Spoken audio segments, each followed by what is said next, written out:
व्यासपीठावर उपस्थित असणारे आपल्या प्रशालेचे आदरणीय मुख्याध्यापक कांबळे सर,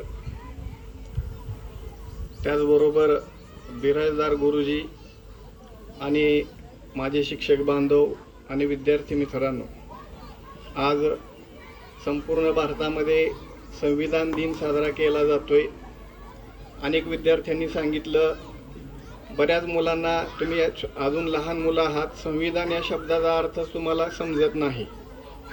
आपल्या भारताला स्वातंत्र्य मिळाल्यानंतर आपला भारत देश कशा पद्धतीने चालवायचा याच्यासाठी काही नियम कायदे करावे लागले आणि ते कायदे आता आपल्या घरचा कारभार घरचा जो व्यक्ती कारभार करतो त्याला आपण कारभारी म्हणतो।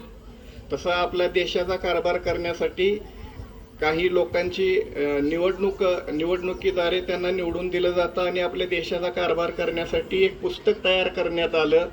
अनेक विद्यार्थ्यांनी सांगितलं, अगदी 1943-44 सालापासून सुरुवात झाली होती भारताचं संविधान कशा प्रकारे तयार करायचं आणि देशाला स्वातंत्र्य मिळाल्यानंतर आपल्या देशातल्या काही ठराविक नेतेमंडळींनी आपल्या भारतातील सर्व भागातील एकूण कायद्याचा अभ्यास असणारे 299 वकील लोकांची नेमणूक केली, ज्यांचा कायद्याचा अभ्यास होता। अशा प्रकारच्या 299 लोकांची समिती तयार केली आणि त्या समितीला घटना समिती असं म्हणतात। घटना समितीचे अध्यक्ष डॉक्टर राजेंद्र प्रसाद होते आणि या घटना समितीमध्ये 11 वेगवेगळ्या उपसमित्या होत्या। त्या 11 समित्यापैकी एक महत्त्वाची उपसमिती होती, त्या समितीचं नाव होतं मसुदा समिती, की ज्या मसुदा समितीचे अध्यक्ष डॉक्टर बाबासाहेब आंबेडकर होते।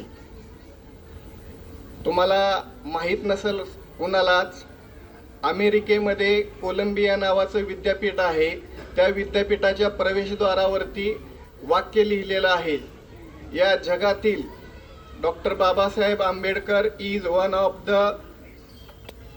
Cleverest person in the world. जगातील सर्वात बुद्धिमान अशा प्रकारचा व्यक्ती कोण असेल तर ते म्हणजे बाबासाहेब आंबेडकर आहेत, असं अमेरिकेतील कोलंबिया नावाच्या विद्यापीठाच्या प्रवेशद्वारावरती ते नाव लिहिलं।